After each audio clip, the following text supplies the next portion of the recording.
My name is Jessica Miller, and I'm 34 years old.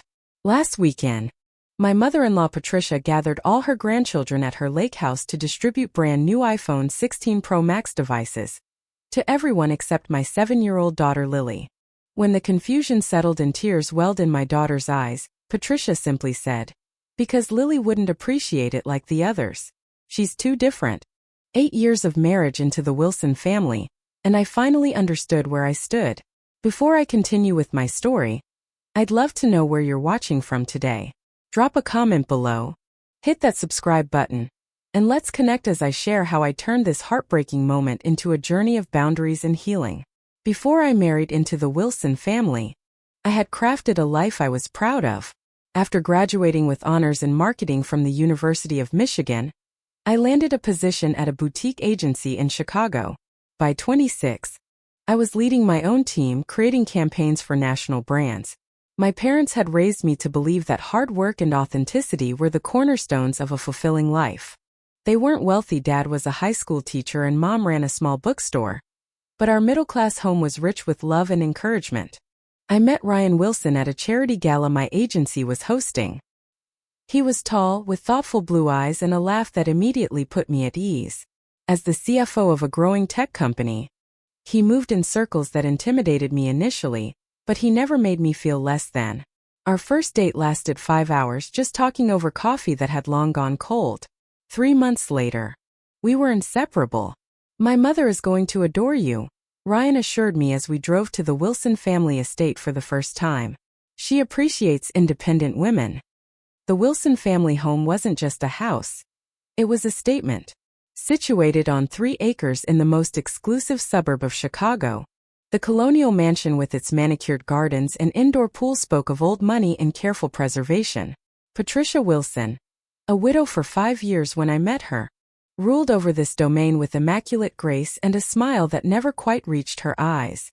"Jessica, what a pleasure to finally meet you," she said, air-kissing both my cheeks. Her perfume was expensive, her handshake firm. "Ryan tells me you work in advertising, is it?" "Marketing," I corrected gently. "I lead the digital strategy team at Apex." "How modern," she replied in a tone that made it clear modern wasn't necessarily a compliment. I always believed a woman's most important work happened at home. But times change, don't they? That first dinner set the pattern for our relationship. Patricia would make comments that seemed supportive on the surface but carried subtle barbs beneath. When Ryan proposed 6 months later, Patricia hosted an engagement party that was more networking event than celebration, introducing me as Ryan's fiancée who still works. After our wedding, the dynamic shifted again. Patricia began calling me several times a week, offering advice on everything from how to organize Ryan's closet to which social events were important for a Wilson wife to attend. When I became pregnant with Lily just a year into our marriage, Patricia's involvement intensified. "A girl," she said when we revealed the gender at the baby shower she insisted on throwing. "Well, that's lovely too. The Wilson men have always benefited from strong wives." Ryan's siblings and their children formed the backdrop to our family dynamic. His older brother Michael, a surgeon, had twin boys who were Patricia's evident pride. Always dressed identically in outfits she purchased, already enrolled in the same prestigious private academy the Wilson men had attended for generations. Ryan's sister Catherine had a daughter who took ballet and piano, subjects Patricia would work into every conversation. His younger brother David had recently married and was already expecting a son, carrying on the Wilson name properly, as Patricia noted. When Lily was born, a small, observant baby with her father's blue eyes and my unruly dark curls, Patricia visited the hospital with a pearl bracelet, a family tradition for Wilson girls, and a list of suitable nannies because you'll want to maintain your career, I suppose. As Lily grew, it became clear she marched to her own rhythm. Where her cousins played organized sports and took structured lessons, Lily lost herself in art, creating detailed imaginary worlds with paints and clay. She was gentler than her cousins, preferring to rescue insects rather than compete in the roughhousing the others enjoyed during family gatherings. "She's rather sensitive, isn't she?" Patricia observed when Lily was 4. After my daughter had cried when her cousin broke the wings off a butterfly. The Wilson children have traditionally been more resilient. Perhaps she gets that from your side. I tried countless ways to build a relationship with Patricia. I volunteered for her charity committee, helped organize family events, and always made sure Lily sent handmade thank you cards for gifts. But the undercurrent of disapproval never dissipated. When Lily turned 5, Patricia gave all her grandchildren savings bonds $5,000 each for Michael's twins and Catherine's daughter, $2,500 for Lily. When I privately questioned the discrepancy, Patricia smiled thinly and said, "The others are in proper schools with tuition requirements. Lily attends that creative learning center you chose. I'm just being practical." Ryan always managed to miss these moments of subtle discrimination. "Mom's just old-fashioned," he would say. "She doesn't mean anything by it." But as the years passed, I watched my bright, creative daughter begin to internalize the message that she was somehow less valued in the Wilson hierarchy. Last Christmas, Patricia gave monogrammed luggage to all the grandchildren except Lily, who received a craft kit. The others traveled to their competitions and summer programs, Patricia explained smoothly. Lily doesn't need luggage for art class. Each incident built upon the last, creating a foundation of tension and hurt. I began dreading family gatherings, watching Lily carefully navigate the subtle exclusions while trying to maintain her natural joy. Ryan continued to minimize the situation, his loyalty divided in ways he refused to acknowledge. By the time of Patricia's summer gathering at the lake house this year, I had developed an emotional armor, preparing myself for whatever form Patricia's favoritism might take.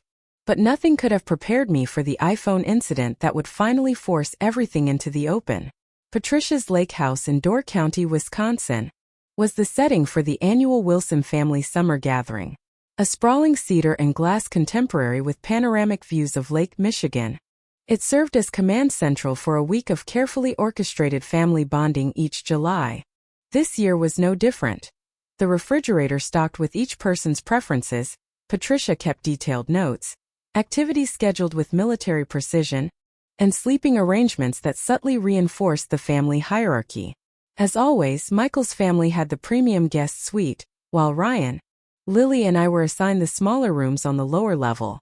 The morning of the second day dawned bright and clear.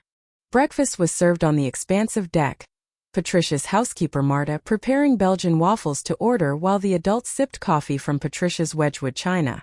The children, temporarily free from the usual structure, played tag on the rolling lawn that led down to the private beach.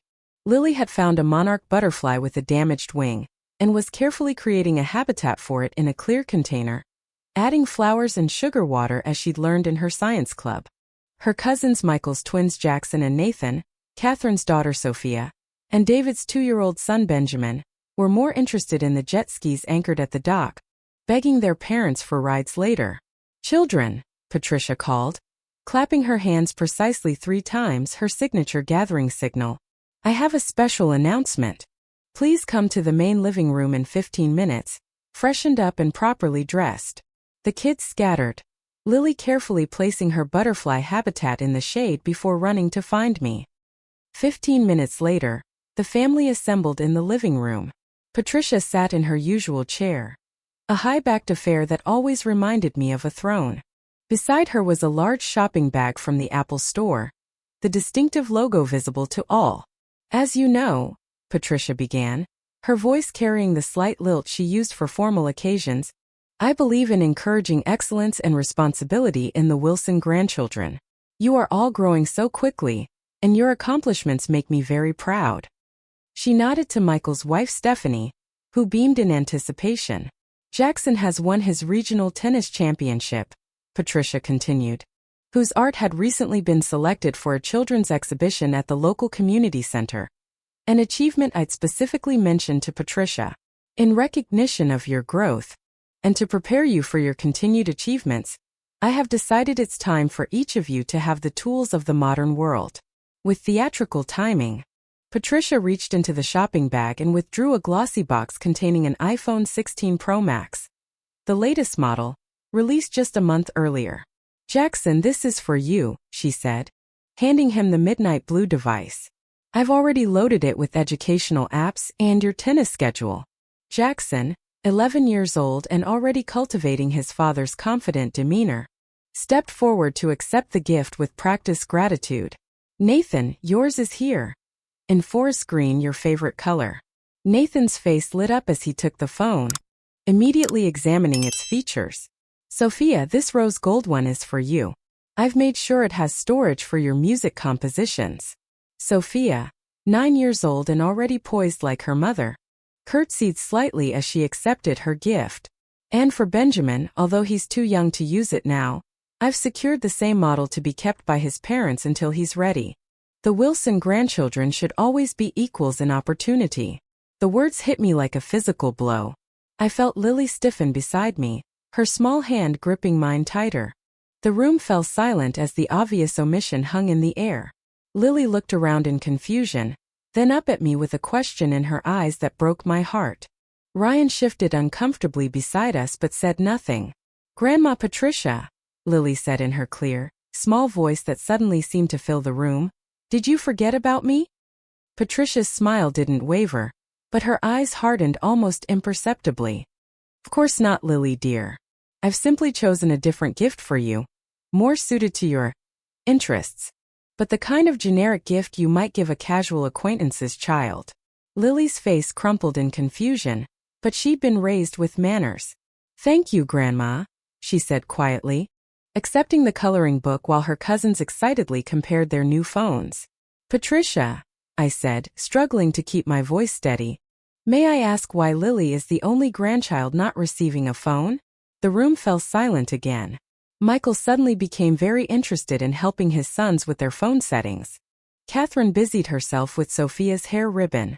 David and his wife exchanged uncomfortable glances. Patricia's smile remained fixed as she turned to me. Because Lily wouldn't appreciate it like the others. She's too different.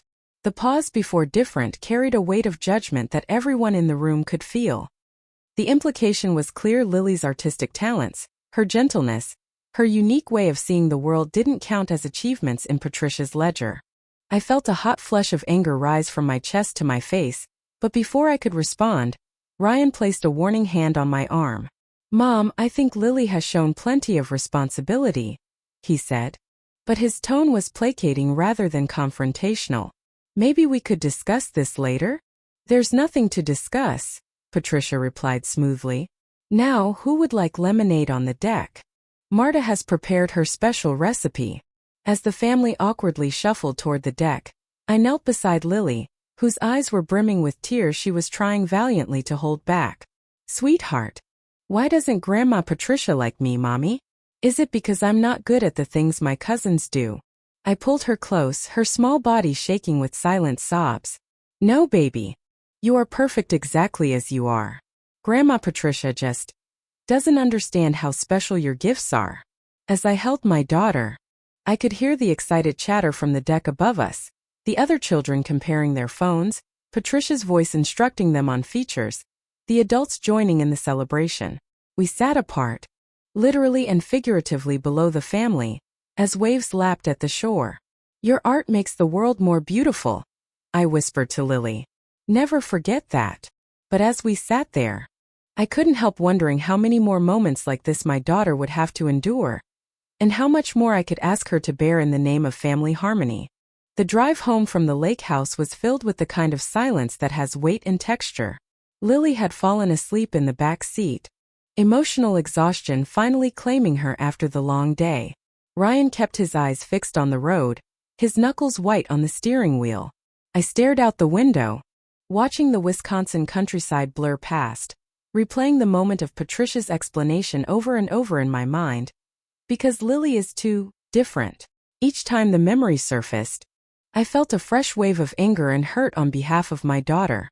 You're overthinking this, Ryan finally said, his voice low to avoid waking Lily. Mom is from a different generation. She doesn't understand kids who aren't into traditional activities. This isn't about generational differences, I replied, keeping my own voice controlled. I challenged. Your mother knows exactly what she's doing. She's sending Lily a message that she doesn't measure up to the Wilson standard, because she's artistic instead of competitive. We lapsed back into silence until we reached our home in the Chicago suburbs. A comfortable 4-bedroom that was modest compared to the other Wilson family homes, but perfect for us. Ryan carried the still sleeping Lily to her bed, while I unpacked the essentials from our weekend bags. After tucking Lily in, I found myself standing in her doorway. Do you remember when she forgot to include Lily in the grandchildren's portrait last year? Or when she enrolled all the cousins in that exclusive summer camp but told us Lily wouldn't fit in? Ryan's expression clouded. Those were misunderstandings. They were deliberate exclusions, I countered. Just like today. And every time you defend her instead of protecting your daughter. That's not fair. I love Lily more than anything. Then act like it. Because right now, you're teaching her that it's okay for people to treat her as less than, as long as they're family. The argument continued in circles, neither of us giving ground. Ryan couldn't, or wouldn't see the pattern I found so glaringly obvious. By the time we went to bed, backs turned to each other across a cold expanse of mattress, I knew something had to change. The next morning, after Ryan left for work with a perfunctory kiss and Lily was at her summer art program, I made a decision. I would confront Patricia directly, without Ryan's mediating presence. I spent the morning rehearsing what I would say, trying to find words that would be firm but not antagonistic, clear but not accusatory. I called Patricia and suggested lunch at Laurel, an upscale restaurant near her country club where she often entertained her friends. Just the two of us, I said. I think we need to talk. How lovely, she replied, her tone revealing nothing. Shall we say 1 o'clock?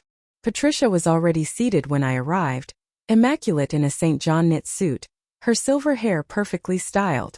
She air-kissed my cheeks as I sat down. Jessica, you look tired, she observed, managing to make it sound like both concern and criticism. Is everything all right with you and Ryan? Ryan and I are fine, I replied, placing my napkin in my lap. I wanted to talk to you about what happened at the lake house. Patricia took a deliberate sip of her water. You mean the phones? I thought we settled that. We didn't settle anything. You publicly excluded Lily from a significant gift you gave to all your other grandchildren, and I need to understand why. The waiter approached, but Patricia waved him away with a practiced gesture. I don't think it's productive to be so dramatic, Jessica. Different children have different needs. By any measure, she's a responsible, accomplished child. Those are nice activities, Patricia conceded with a slight wave of her hand, but they're not Wilson achievements. The Wilson family has a tradition of excellence in academics, athletics, and certain cultural pursuits like classical music. Lily's hobbies, while charming, don't quite meet that standard. The condescension in her tone made my blood boil, but I kept my voice steady. Art isn't a hobby for Lily. It's her passion and talent. And it's no less valuable than tennis or math or piano. Patricia studied me for a moment, her eyes calculating. I think we need to be honest with each other, Jessica. The real issue isn't about phones or gifts or even accomplishments. Then what is it about? It's about fit. About tradition. She leaned forward slightly. The Wilson family has certain values and standards that have served us well for generations. What future are you preparing Lily for? Struggling to sell paintings. The conversation had veered into territory I hadn't anticipated. This wasn't just about the iPhone or even about Lily's achievements. This was Patricia finally saying what she'd implied for years, that she didn't consider me or Lily to be truly part of the Wilson legacy. I'm raising my daughter to be true to herself. I would rather Lily stay true to herself and be peripheral to your vision of the Wilson family than force her to become someone she's not for your approval. I walked out of the restaurant with my heart pounding but my head high. As I drove home, tears finally came, not just for Lily, but for Ryan too. Because I knew that confronting Patricia had drawn a line in the sand that would force him to make a choice he'd been avoiding for years. That night, when I told Ryan about my conversation with his mother, the fight that erupted made our previous argument seem like a minor disagreement. He accused me of overstepping, of making things worse, of not understanding how things work in his family. Your mother basically said Lily and I will never be accepted unless we change who we are, I told him. How can you not see how wrong that is? You're twisting her words, he insisted. She just wants what's best for Lily, for all of us. No, she wants what fits her image of the perfect Wilson family. And apparently, that doesn't include a granddaughter who prefers art to tennis or a daughter-in-law who values authenticity over appearances. The argument raged until Ryan finally revealed what I'd suspected for years. You don't understand the pressure I'm under. Mom controls everything, the family business holdings, the trusts, all of it. If I challenge her directly, it doesn't just affect me. It affects our future, Lily's future. The truth hung between us. Ryan's compliance had been bought with inheritance and status. And he expected Lily and me to pay the emotional price for his financial security. That night, he slept in the guest room. And I lay awake wondering if our marriage could survive being honest about the Wilson family dynamics we'd been tiptoeing around for 8 years. The weeks following my confrontation with Patricia unfolded like a slow-motion collapse. Ryan and I moved through our home like strangers, maintaining a facade of normalcy for Lily's sake but barely speaking when she wasn't present. He spent more evenings at the office, and I threw myself into my work and Lily's summer activities. When I tried discussing the situation with my closest friend Megan over coffee, her response illustrated the gulf between experiencing toxic family dynamics and observing them from outside. "It's just an iPhone, Jess," she said, stirring her latte. "Kids Lily's age don't need expensive technology anyway." Maybe Patricia was being practical. "It's not about the phone," I explained for what felt like the 100th time. "It's about the consistent pattern of treating Lily as less than her cousins.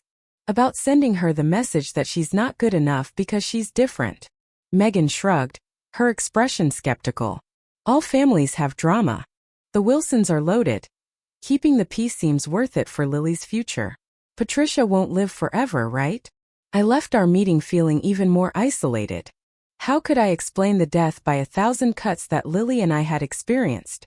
Each individual incident, the smaller savings bond, the forgotten birthday card, the exclusion from family photos, could be explained away. But together they formed an unmistakable message. You don't belong. Meanwhile, Lily began showing signs that Patricia's treatment was affecting her deeply. My normally bubbly, confident daughter became quieter, more hesitant. One night, as I tucked her into bed, she asked the question that broke my heart. "Mommy, why doesn't Grandma Patricia love me like she loves Jackson and Nathan and Sophia?" I sat on the edge of her bed, buying time by smoothing her covers while I searched for words that would comfort without lying. "Sweetheart, sometimes people have a hard time understanding others who are different from them. Grandma Patricia grew up thinking there was only one way to be successful or special. The Wilson way," Lily said softly, showing she'd absorbed more than I realized. "Yes, and you're beautiful. Creative heart doesn't fit into that narrow view. But that's her limitation, not yours." I stroked her hair. "Never dim your light to make someone else comfortable with who you are." Lily nodded. But I could see the hurt lingering in her eyes. "But she's my grandma. She's supposed to love me no matter what." "She should," I agreed, unable to offer false reassurances. "And that's on her. Not you. Never you." After Lily fell asleep, I sat in our darkened kitchen, scrolling through photos on my phone. Lily proudly holding up her art projects, beaming at the animal shelter with a rescued kitten, laughing as she built sandcastles at the beach. In every image, her joy and authenticity shone through. The thought of that light being dimmed to satisfy Patricia's narrow definition of worth filled me with a protective rage.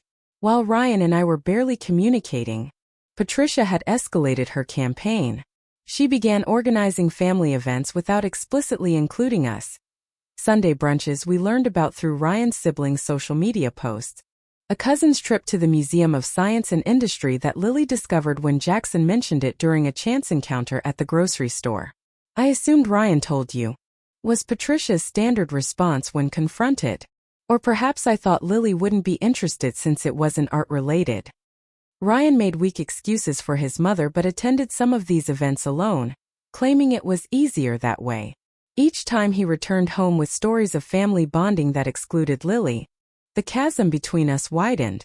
The situation reached its breaking point in late August, when Patricia decided to organize a formal family portrait session for her Christmas card. Professional photographer, coordinated outfits, the works. Ryan explained after receiving her call. At the Botanical Gardens next Saturday. Are we actually invited this time?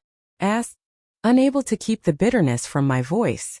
Ryan hesitated, and in that pause, I heard the answer before he spoke. Mom thinks it would be best if Lily and I participate in the family photo. And you could help things run smoothly by taking behind-the-scenes pictures for the family album. The request was so breathtakingly insulting that I actually laughed. She wants me to be the family photographer rather than in the family portrait? Are you serious? It's not like that, Ryan protested weakly. She just thinks. I know exactly what she thinks. She's been making it clear for 8 years. What I don't understand is why you keep letting her treat us this way. Ryan's face flushed. You act like I have a choice. Do you have any idea what's at stake? My position at Wilson Holdings isn't just a job. It's my inheritance, my birthright. The trust fund that pays for this house, Lily's education, our vacations. All of it depends on staying in Mom's good graces. There it was. The truth we'd been dancing around for years. Ryan's loyalty had been purchased, and the price was our dignity. So your mother's financial control is more important than your wife's inclusion in the family? Than your daughter growing up feeling valued and accepted for who she is? That's not fair. I'm trying to secure our future. No, I interrupted. You're teaching Lily that money matters more than self-respect. That it's okay for people to mistreat you as long as there's a financial benefit. The argument escalated until we were both saying things we couldn't take back. Ryan admitted he'd been managing his mother's disapproval of me for years, running interference but never truly standing up to her. I confessed that I'd begun to resent not just Patricia but him as well, for his failure to protect our daughter from his mother's constant judgment. I can't do this anymore, I finally said, my voice hoarse from shouting. I won't let Lily grow up thinking she needs to change who she is to be worthy of love.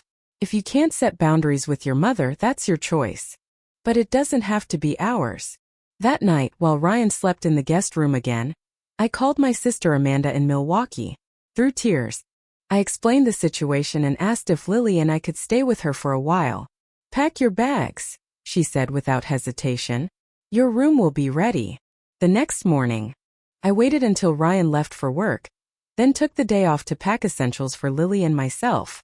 I left a note explaining where we were going and why, emphasizing that this wasn't about punishing him, but about creating space to figure out what was best for Lily.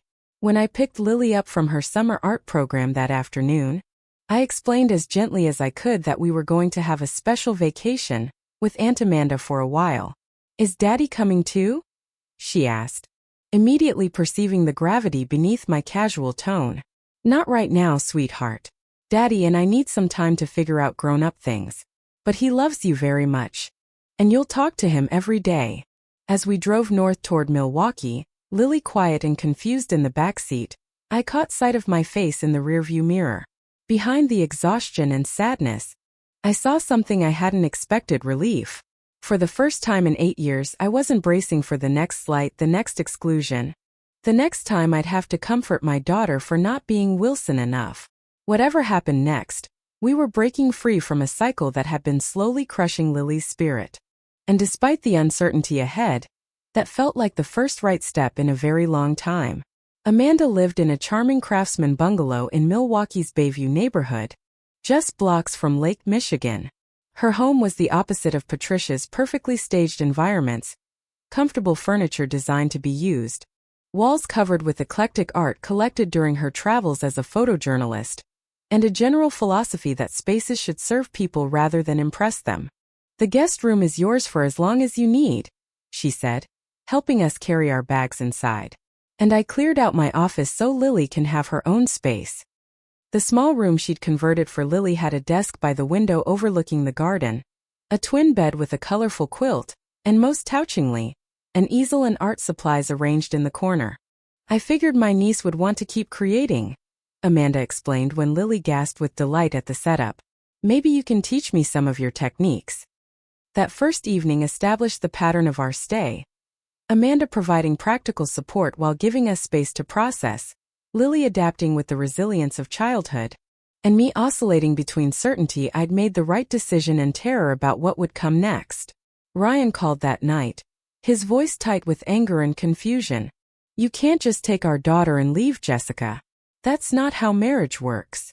"I'm not trying to keep Lily from you," I explained, stepping onto Amanda's porch to have privacy for the conversation. "You can see her anytime. But I needed space to think without the constant pressure of your mother's judgment and your unwillingness to address it. So this is an ultimatum? Choose between my mother and my wife." "No. It's a boundary. I'm saying I won't participate in a family dynamic that makes Lily feel less valuable because she doesn't fit some arbitrary standard. What you do with that information is up to you." The conversation ended unresolved, as did the many that followed over the next weeks. Ryan visited on weekends, taking Lily to Milwaukee's museums and parks, while I used the time to reflect on how we'd reached this breaking point. Amanda proved to be not just a generous host but an insightful sounding board. Unlike my friends in Chicago, who knew the Wilsons socially and were perhaps intimidated by their status, Amanda had no reservations about calling out the toxic dynamics. "The classic golden child syndrome," she observed one evening as we shared wine on her porch after Lily was asleep. "Ryan was raised to believe the family's approval is conditional on meeting certain expectations. Now he's passing that same conditional acceptance to Lily." "But he loves her," I protested. "You should see him with her. He's a wonderful father." "I don't doubt he loves her. But loving someone and being able to protect them from your own damage are different skills." Amanda refilled our glasses. "Ryan can't stand up to his mother because he was programmed from birth to equate her approval with his worth. Breaking that programming is terrifying. It means risking his entire identity." Her words helped me see Ryan's behavior with more compassion, even as I remained firm that it wasn't acceptable. When I called my parents to explain the situation, they offered similar perspective. "We never liked how that family treated you," my father admitted. "But we stayed quiet because you seemed determined to make it work." "We were worried about exactly this," my mother added. "That Lily would start to internalize the message that she wasn't enough." Their support was comforting but also sparked guilt that I distanced them over the years, unconsciously prioritizing the Wilson family events and expectations over visits to my own parents' more modest home. I realized with shame that I'd been so focused on trying to gain Patricia's approval that I'd neglected the relationships with people who had loved me unconditionally all along. 3 weeks into our stay with Amanda, I received an unexpected call from Catherine, Ryan's sister. "Don't hang up," she said quickly. "I'm not calling to pressure you about anything. I wanted to say I understand why you left." Her words surprised me. Catherine had always seemed the most aligned with Patricia's values, raising her daughter Sophia to excel in the approved Wilson activities. "You do. More than you know." She sighed. "Mother has specific ideas about how things should be. I've spent my whole life contorting myself to fit them." When I saw how she treated Lily at the lake house, something finally clicked. I don't want Sophia growing up thinking her worth depends on being perfect in Mother's eyes. The conversation continued for over an hour, Catherine revealing years of her own struggles with Patricia's conditional approval. Michael manages by being exactly what she wants. David copes by keeping his distance except when necessary. I've been the peacekeeper, always trying to smooth things over. But watching what happened with Lily, it made me question everything. Before we hung up, Catherine made an unexpected offer. "If you ever want to talk to someone who understands the Wilson family dynamics from the inside, call me. And please tell Lily that Aunt Catherine thinks her art is extraordinary." That call was the first crack in the solid wall I perceived between myself and the Wilson siblings. It helped me see that the problem wasn't unique to my relationship with Patricia. It was a systemic issue affecting the entire family in different ways. Meanwhile, Lily was flourishing in the pressure-free environment of Amanda's home. She spent hours at her easel, created a small garden of her own in Amanda's yard, and made friends with the neighborhood children who didn't know or care about the Wilson family reputation. Her natural confidence began to re-emerge, reminding me of who she'd been before years of subtle undermining had taken their toll. In our 3rd week away, I started therapy with Dr. Marquez, a family psychologist Amanda recommended. In our sessions, I began to understand how my own insecurities had contributed to the dynamic with Patricia. You've been trying to prove your worth to someone who defined the terms to ensure you could never succeed, Dr. Marquez observed. That's not a game anyone can win. I just wanted Lily to have the benefits of being part of a close extended family, I explained. My parents live in Michigan, my sister travels constantly for work. The Wilsons were right there. With cousins Lily's age and family traditions and resources I couldn't provide on my own. And in exchange, you were willing to accept being treated as less than. Her blunt assessment hit home. I thought I was sacrificing for Lily's benefit. But what message did that send to her? That it's okay for people to diminish you as long as they have something you want? That session marked a turning point in my understanding. I believed I was protecting Lily by trying to help her fit into the Wilson framework. But in reality, I'd been teaching her that conditional acceptance was the price of belonging. Ryan continued to visit, and gradually our conversations evolved from accusations to more honest reflections. During one visit, as we watched Lily playing at a nearby park, he finally admitted what I'd sensed all along. I've never stood up to my mother, he said. His eyes fixed on our daughter as she navigated the monkey bars. Not really. Not even when I knew she was wrong. Why? I asked, though I already knew the answer. Because I don't know who I am without her approval. His voice cracked slightly. The Wilson name, the family business, the social position. It's all tied to being the son she wants me to be. Even at the expense of being the father Lily needs you to be? He didn't answer immediately, watching as Lily, having conquered the monkey bars, moved on to helping a younger child learn the technique. She's amazing, he said finally. So naturally kind and creative. I don't want her to ever question her worth the way I've questioned mine. It wasn't a declaration of independence from Patricia's influence, but it was an acknowledgement of the problem, the first real one he'd made. And in that moment, I felt the first fragile hope that perhaps our family could find a path forward together. That evening, as Ryan prepared to drive back to Chicago, he mentioned that his college mentor, George Harrington, had reached out to him.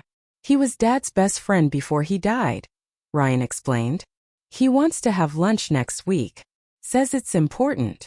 I nodded, not realizing then how pivotal that meeting would be in changing the course of our family's future. By our 5th week in Milwaukee, Lily and I had established a comfortable routine. She attended a day camp for young artists that Amanda had found, while I worked remotely and continued my therapy sessions with Dr. Marquez. The breathing room away from the Wilson family dynamics was clarifying, allowing me to see both the situation and my own responses to it with new eyes. Dear Marquez suggested I create a concrete plan for what healthy boundaries with Patricia would look like, assuming Ryan was willing to support them. Don't focus on changing Patricia, she advised. That's not within your control. Focus on what behaviors you and Ryan will and won't accept, and the consequences if those boundaries are crossed.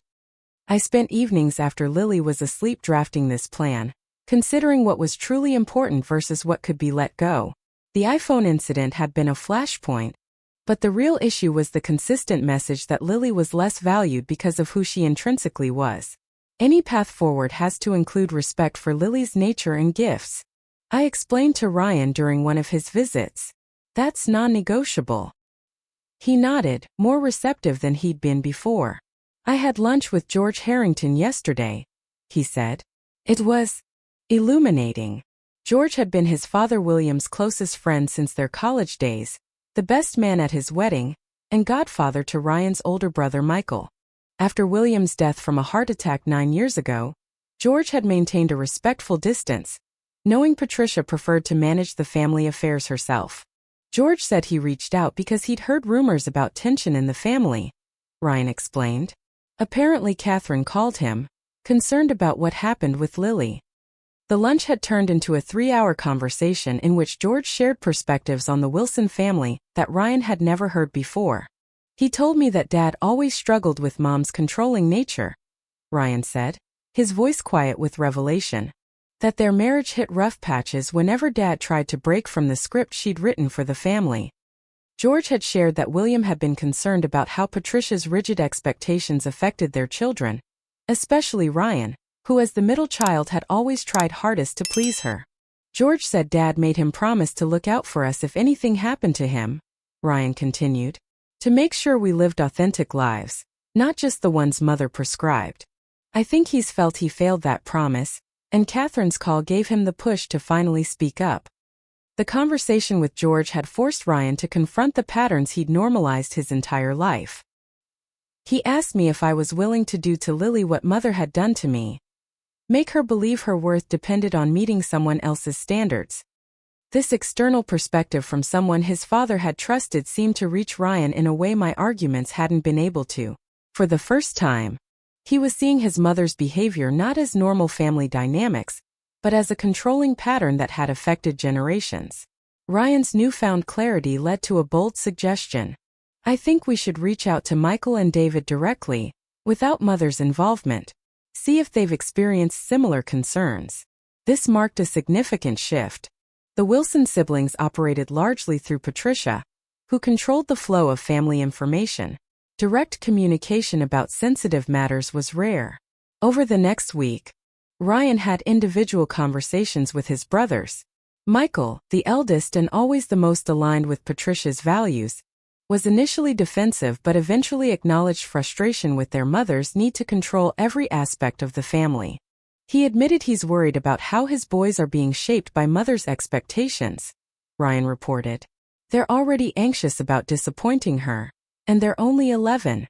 David, the youngest and most naturally independent of the siblings, had maintained his autonomy by physical distance, living in Boston and limiting his family visits. He said he's been waiting for years for someone to finally challenge the status quo.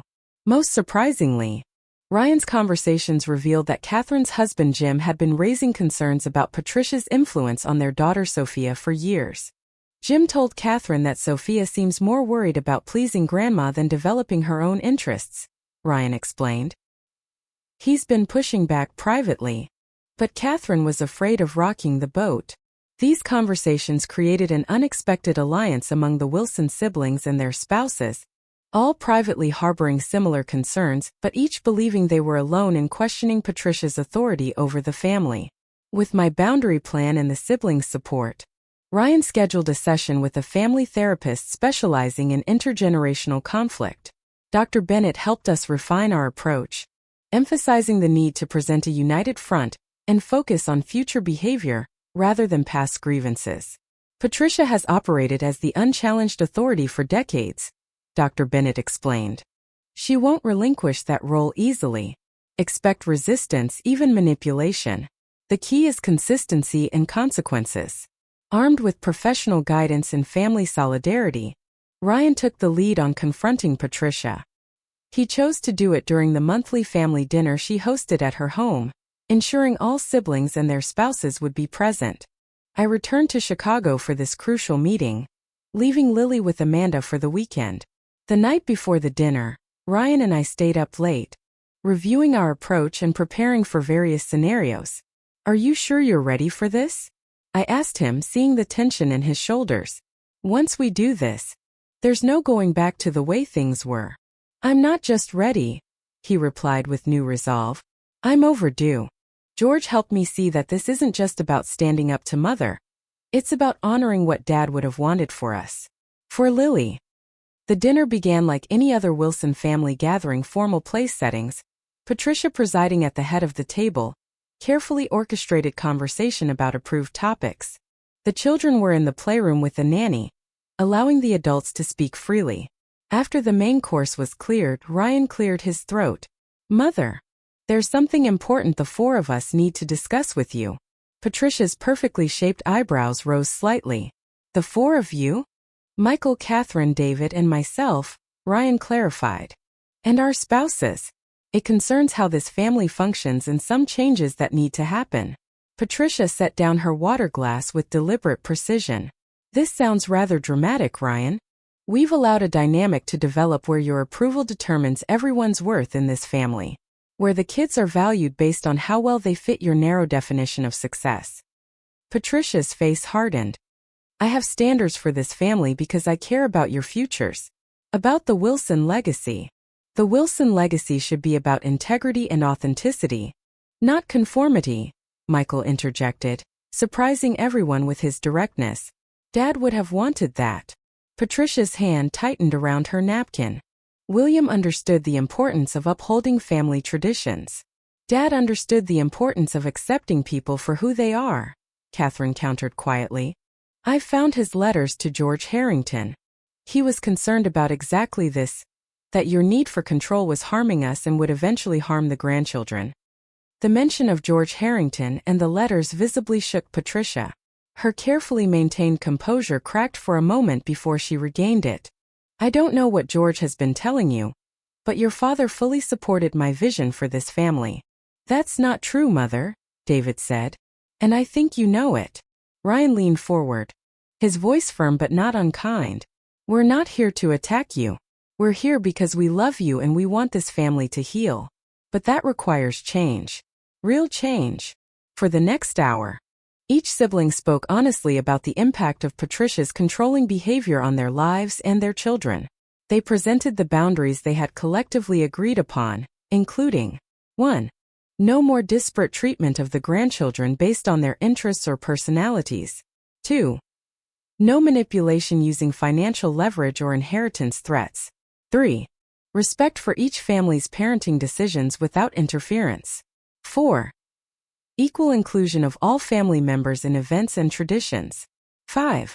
Acknowledgement of diverse talents and achievements beyond the traditional Wilson metrics. Patricia listened with increasing rigidity, her face a mask of controlled anger and disbelief.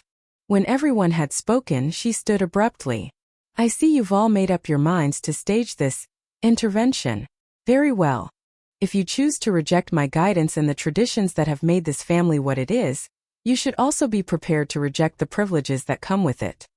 The threat hung in the air. The implied withdrawal of financial support, the family connections, the carefully cultivated social position. Ryan stood to face his mother directly. If that's your choice, we'll accept it. But understand what you'll be losing: relationships with your children and grandchildren. Is maintaining control worth that price? For a moment, something like uncertainty flickered in Patricia's eyes. Then she turned and walked out of the dining room without another word. The click of her heels on the marble floor punctuating her exit. The siblings and their spouses sat in stunned silence, the magnitude of what had just happened settling over them. Then Catherine began to laugh. A small, disbelieving sound that quickly spread around the table as tension gave way to release. Did we just collectively stand up to Patricia Wilson? Michael's wife Stephanie asked, wide-eyed. I think we did, Ryan confirmed, reaching for my hand under the table. And regardless of what happens next, it was long overdue. We left Patricia's house that night uncertain of the future, but united in a way the Wilson family hadn't been in decades. As Ryan and I drove home, he seemed simultaneously exhausted and energized. I've spent my whole life afraid of disappointing her, he admitted. I never realized how heavy that burden was until I set it down. What do you think she'll do? I asked. Honestly, I don't know. Mother's never faced united opposition before. But whatever happens, we're not facing it alone anymore. That night, Ryan called Lily to tell her we'd be coming to bring her home the next day. As he talked with her about her latest art project, I watched his face, more relaxed and genuinely happy than I'd seen it in months. Whatever storm Patricia might create in response to our rebellion, I knew we'd weathered the hardest part, breaking free of the patterns that had threatened to dim Lily's light. 6 months after the confrontation at Patricia's dinner table, our family had settled into a new reality, one built on authenticity rather than appearances, on boundaries rather than appeasement. The transition hadn't been smooth or immediate, but each step had moved us toward healthier relationships. Ryan and I had recommitted to our marriage through weekly counseling sessions with Dr. Bennett, learning to communicate honestly about our expectations and fears. The process revealed how deeply Patricia's influence had shaped our relationship from the beginning. Ryan's reluctance to contradict his mother had manifested as conflict avoidance in our marriage, while my determination to win Patricia's approval had led me to suppress my own needs and concerns. We've been playing out the same dynamic with each other that we learned from her. Ryan realized during one particularly insightful session. I've been trying to keep peace at any cost, and you've been trying to earn approval by being perfect. Breaking these patterns required conscious effort and frequent course corrections, but the result was a more genuine connection than we'd shared in years. Our new home, a welcoming 4-bedroom in Evanston with a dedicated art studio for Lily, symbolized our fresh start. The move had been practical.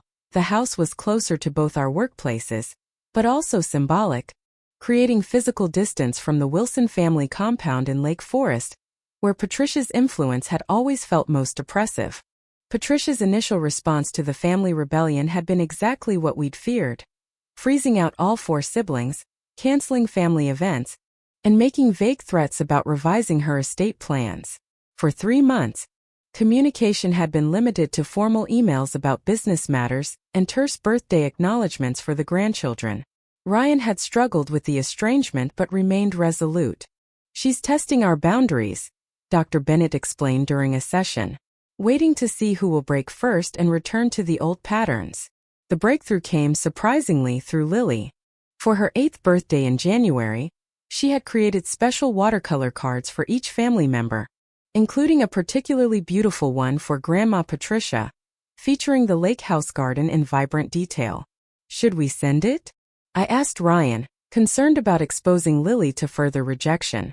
After consideration, Ryan decided to deliver it personally, using it as an opportunity for a direct conversation with his mother. He returned from that visit with cautious optimism. "She was different," he reported. "Quieter. She actually asked questions about Lily's art. Real questions, not judgmental ones." That visit initiated a careful reconciliation process.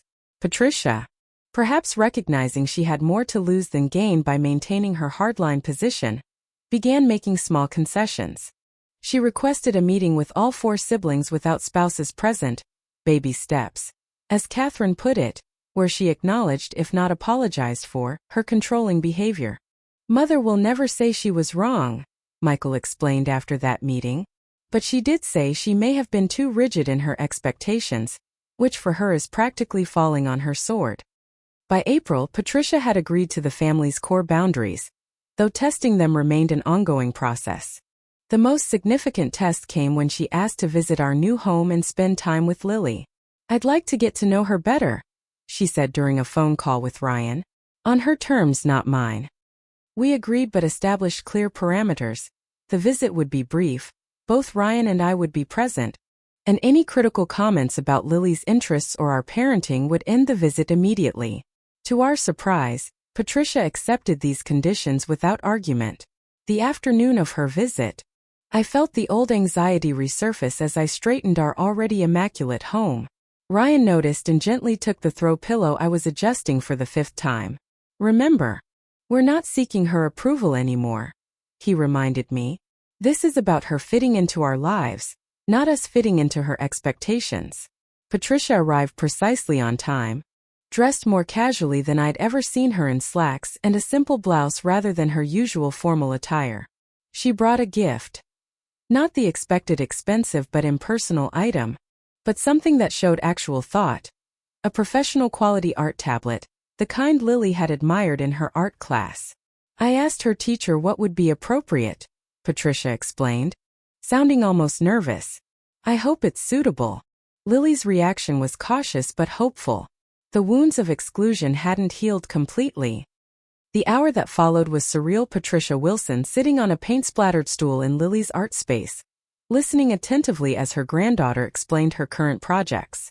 She asked questions that revealed genuine interest, made observations that showed she was truly seeing Lily's work, and never once compared her to her cousins.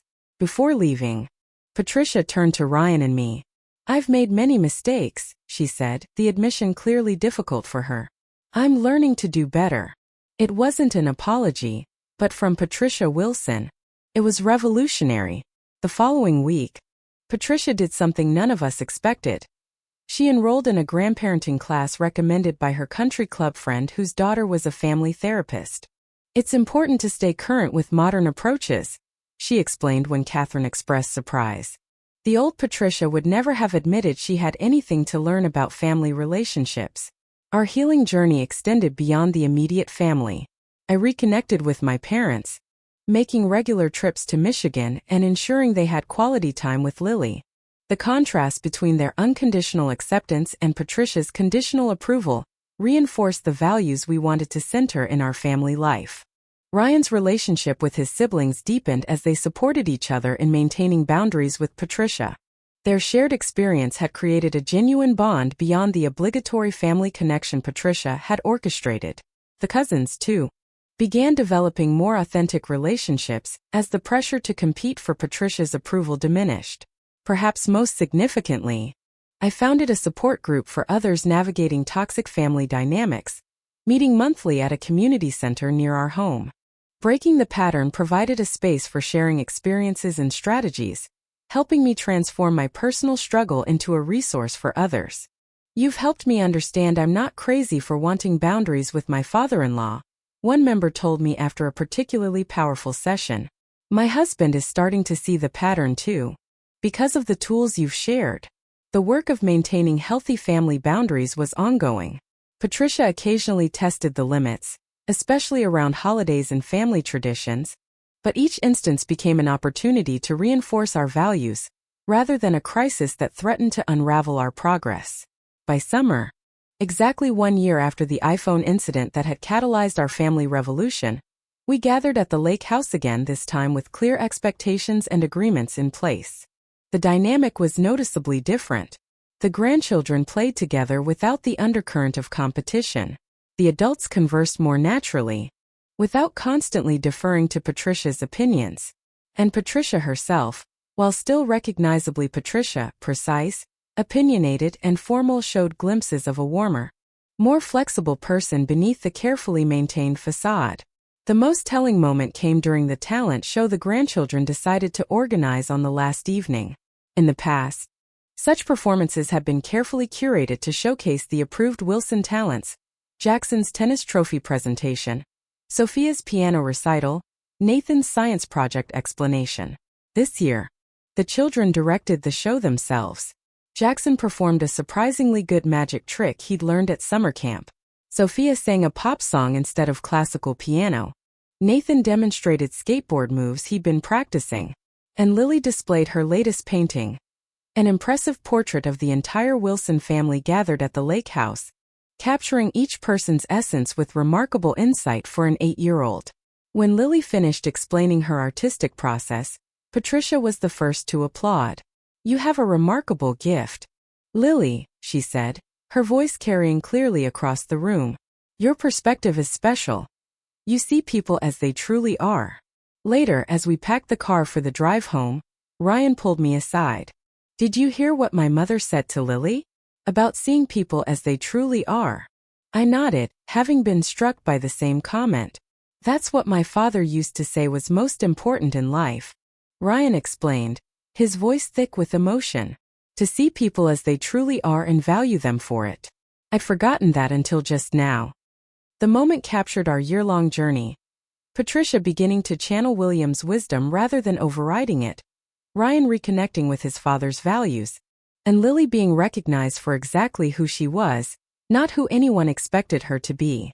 As we drove home, Lily fell asleep in the back seat, her art tablet clutched to her chest. The gift from Patricia that acknowledged and supported her true self, rather than attempting to change her. "Do you think people can really change?" I asked Ryan quietly, watching the sunset paint the sky in colors Lily would appreciate. "I think they can choose to," he replied, "when the alternative becomes too painful to sustain." That night, after tucking Lily into bed, I sat at our kitchen counter and opened my laptop. The support group had asked me to create a resource guide for others navigating family boundaries. I titled the document "Seeing and Being Seen," creating family relationships based on authenticity rather than expectations. As I typed, I reflected on our journey, from the painful exclusion of the iPhone incident to the healing power of standing in our truth. The Wilson family wasn't perfect, and Patricia would always be Patricia. But we had broken a generational pattern of conditional acceptance that might otherwise have continued through Lily to her own children someday. Some might look at our story and see only conflict and pain. But I saw growth and hope, the messy, imperfect, vital process of building relationships on love rather than performance, on acceptance rather than approval. If you're watching this and recognizing similar patterns in your own family, know that change is possible. It requires courage, consistency, and often professional support, but the freedom on the other side is worth every difficult conversation and uncomfortable boundary. Has someone in your family ever made you feel less than for being your authentic self? Share your experience in the comments below. And if you found value in this story, please subscribe and hit the like button. Your support helps me continue sharing these journeys of healing and growth. Remember, you deserve to be valued exactly as you are, without conditions or comparisons. Thank you for witnessing my story, and I wish you strength in writing your own.